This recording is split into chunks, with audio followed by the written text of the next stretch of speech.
Hey, welcome to EPN. My name is Victor Lucas, and we bring you the latest in everything cool every single day, thanks in a large part to our support from the VFS School of Game Design.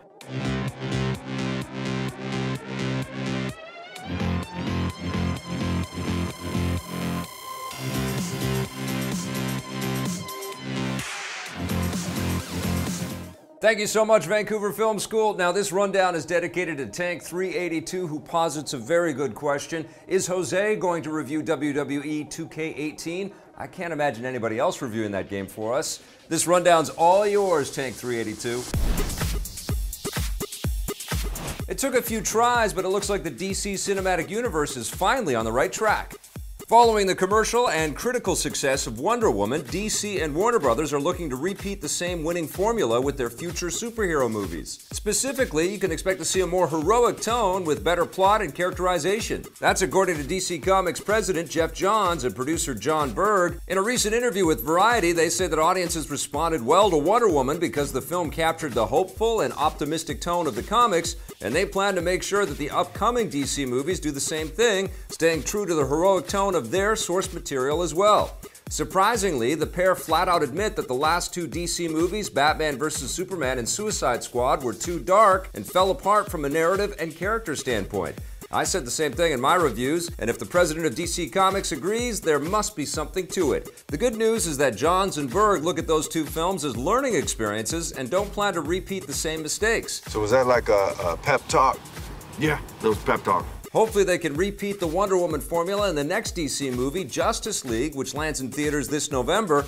As for a sequel to Wonder Woman, it hasn't been officially greenlit, but it's almost certainly on the way. Jeff Johns says that he's already started working on a story treatment with director Patty Jenkins, so expect an official announcement in the near future.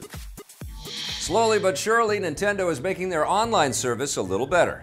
A new system update is now available for their latest system, the Switch, giving users the ability to transfer over their friends from the 3DS and the Wii U for the first time. Better late than never. The ability to consolidate your list of friends across multiple platforms is a simple feature that's already available on other game systems, and the fact that it's only now coming to the Switch speaks to the shortcomings of Nintendo's online services. It's always been notoriously difficult to play online with a Nintendo system, and they've lagged far behind their rivals like the PlayStation Network and Xbox Live.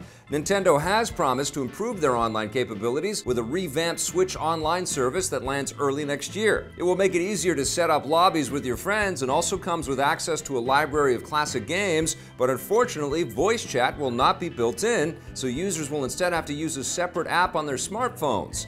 The Switch is a great machine, but Nintendo has a lot of catching up to do. Blizzard Entertainment is going to take players back to hell next week. Rise of the Necromancer, the next batch of DLC for Diablo 3, will raise hell on the PC, PS4, and Xbox One on Tuesday, June 27th. The pack isn't as big as the Reaper of Souls expansion, but it does give players a new character class, the Necromancer, making this their first appearance since Diablo 2. Like before, Necromancers will be able to use the dark arts to summon an army of undead minions, and you'll be able to play as a Necromancer in any game mode. The DLC also gives players 2 additional character slots, along with more than 30 new legendary items. Diablo 3 was first released more than 5 years ago, and given the popularity of the franchise, it still has plenty of life left in it. Blizzard is rumored to be working on a remastered version of the first game in the series, similar to their remastered version of the original StarCraft. That hits Earth later this year.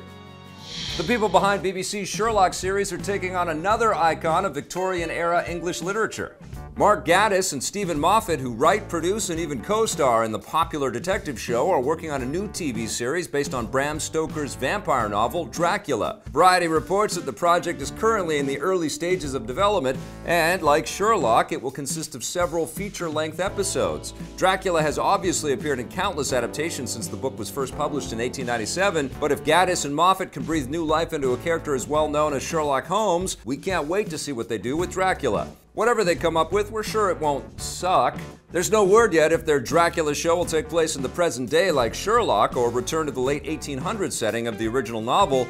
There's no release window yet, so don't expect to see it for at least a few years. As for Sherlock, the show wrapped up its 4th season earlier this year. Gatiss and Moffat, along with the lead actors, have stated that they currently have no plans for a 5th season, although they may change their minds.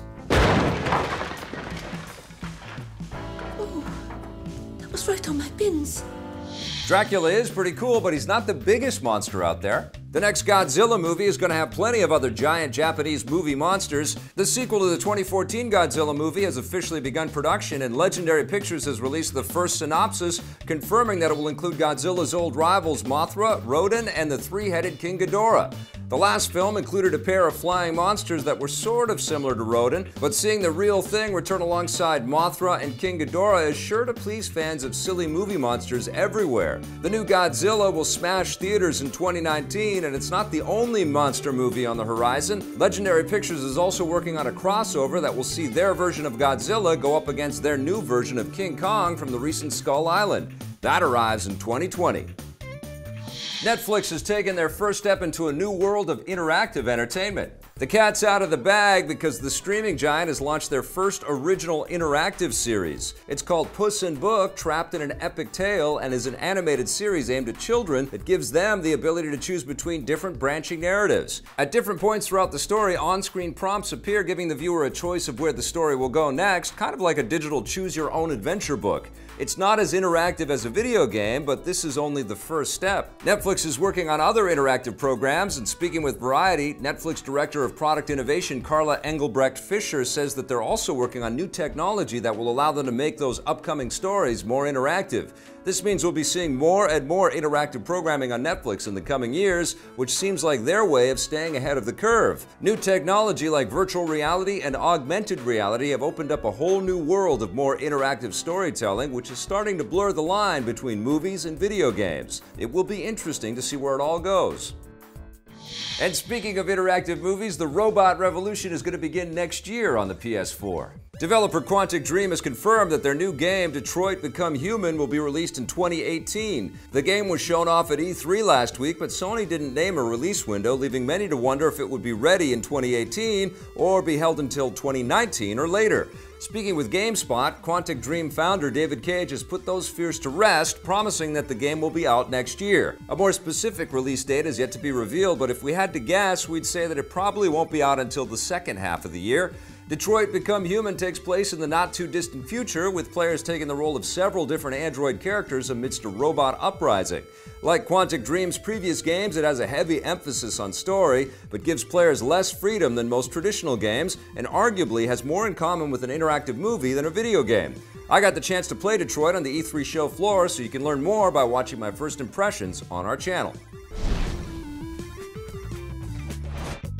That's it for today's rundown. Thank you so much for watching. You can learn more about game design by visiting our friends at VFS.edu. We'll be back again tomorrow with a brand new episode, and in the meantime, we've left lots of other cool things for you to watch. If you dig them, hit subscribe for us, all right?